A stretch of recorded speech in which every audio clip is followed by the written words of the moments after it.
How's it going, everybody? Welcome back to Is It a Buy, where we talk about stocks and try to determine if they are worth a buy or maybe a pass. My name is Corey. I just to preface the video by saying I'm not a financial advisor. I'm just a guy who likes to talk about stocks, so please take what I say with a grain of salt, all right?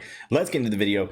Today we are talking about good old Robinhood. Robinhood, all right? This is going to be part of a short series that I have going on.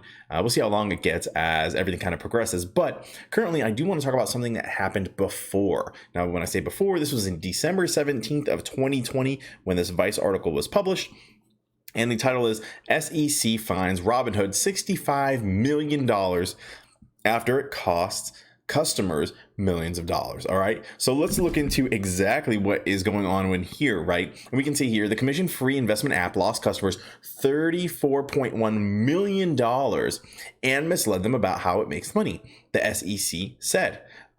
This just really messed up. Let's go ahead and get this refreshed and see if we can get this working again. All right. So let's go ahead and take a look and see what is going on. Granted, this is a little bit older, but I have a point. I want to drive my point home, and this is going to help me do it. Okay. So as we can see, Robinhood was charged by the SEC with misleading customers about its revenue and failing to execute customer orders on the best available terms. Okay, so Robinhood's practices are responsible for customers losing tens of millions of dollars. Robinhood has already agreed to settle and pay the SEC $65 million. All right. Now, great. Okay, they're paying the SEC. This is a lot of money. I'm not sure if it's a lot of money for Robinhood, but it is what it is. But again, their customers are just out, right? The SEC gets the money, Robinhood gets benefits, as we see from here, and who loses? The retail investor, right? The retail investor loses again.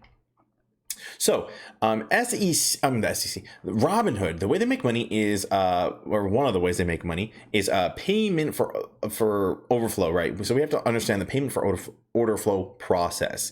And we see the payment for order flow process was created by Bernie Madoff.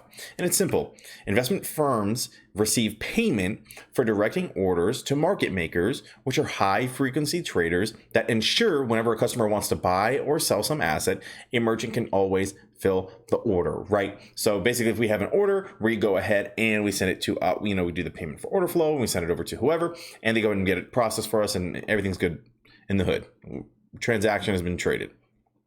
On paper, this incentivizes the companies to send orders to market makers with the lowest prices.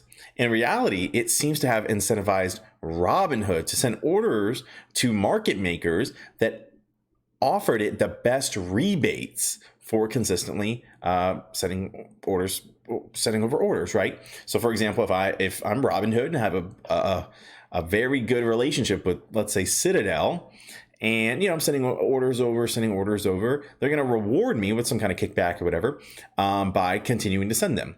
And there's just so many things that go into this. We've learned that, I believe through the congressional hearings, that, remember, these high frequency trading firms, they have special, they have supercomputers and stuff, right? They have all these crazy things to where, let's say, we're seeing a lot of influx of orders, and okay, what we can do is they can like trade before you trade. And if you're going to push the stock up, then they can get in before you. They can go ahead and start trading. And then whenever the stock goes up, they can go ahead and make, however much money they want to make, however much they want to put in, and get a few $1 million or whatever they're going to make really quick. Then they're going to hop back out. And that's that, right? They just made a bunch of money off of your trade. And you'll just never know. And it is what it is, right? And so that's what we see whenever these kinds of things happen. It's just, it's a direct conflict of interest, right? Well, that's just one of the many conflicts of interest between how all of these orders are transacted. Okay, let's go ahead and continue. So Robinhood, wait, let me make sure I have everything I wanted to read off of this part. Yeah, so Robinhood became popular largely due to having no commission fees. As we all know, they kind of changed the whole, and I can appreciate that Robinhood changed the whole space for this, right? They really were innovative and changed everything, which is pretty, I don't know if it's good or bad at this point. Let's see. But the SEC found that due in large to its unusually high payment for order flow rates, Robinhood customers' orders were executed at prices that were inferior to other brokers' prices, right? So other brokers, they'll get you better prices, okay? And well, let's go and continue. In other words, Robinhood's customers were effectively paying a premium because Robinhood chose trading firms that it would provide with higher revenues as opposed to lower prices for its customer, right? So Robinhood took it upon themselves to say, oh, we'll just make a few more bucks rather than giving their customers a better prices, right? Better execution prices for these stocks. Okay, so in total, Robinhood deprived their customers with a cumulative $34.1 million. Okay.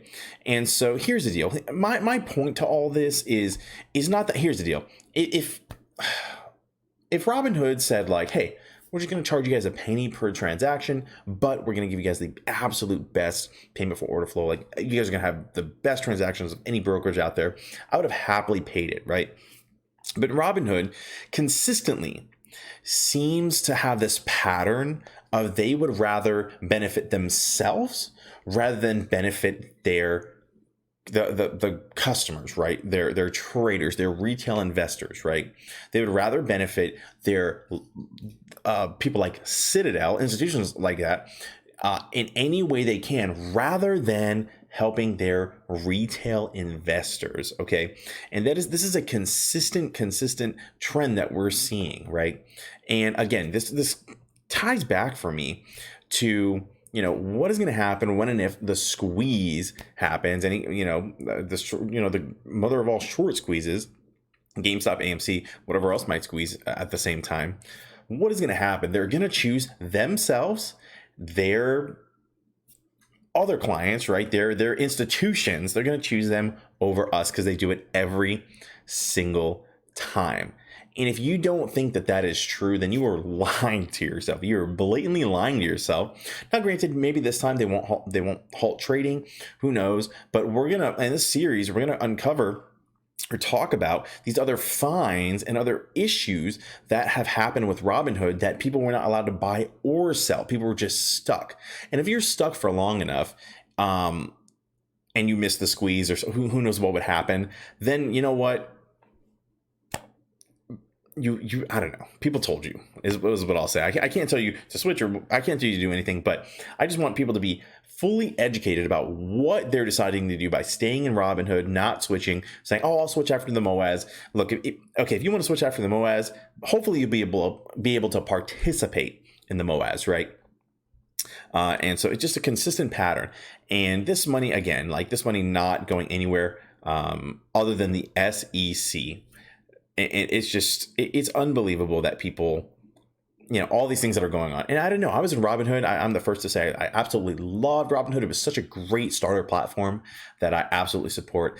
And granted, is this a lot of money in the scheme of things? I'm not sure over what period this is, of $34.1 million. I'm not sure how many transactions they do. Maybe this is less than a penny. And realistically, a penny hopefully isn't making or breaking your transaction. So it's not that big a deal. For me, it's more of the principle of what they're trying to do, of again, the us versus them mentality for Robinhood versus the retail investors. Robinhood, again, protecting their stakeholders, if you will, and their institutions rather than the actual retail investors. Okay, so that's what I have for you guys. This is again just part one of a short series that I want to do, talking about Robinhood and all of their shenanigans.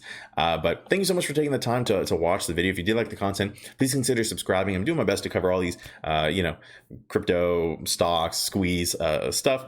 And if you do want people to know about this, be sure to like the video, help that YouTube algorithm to show people what is going on. It's unreal, honestly. But thank you guys so much for taking the time to watch it. You guys have a great day. Peace.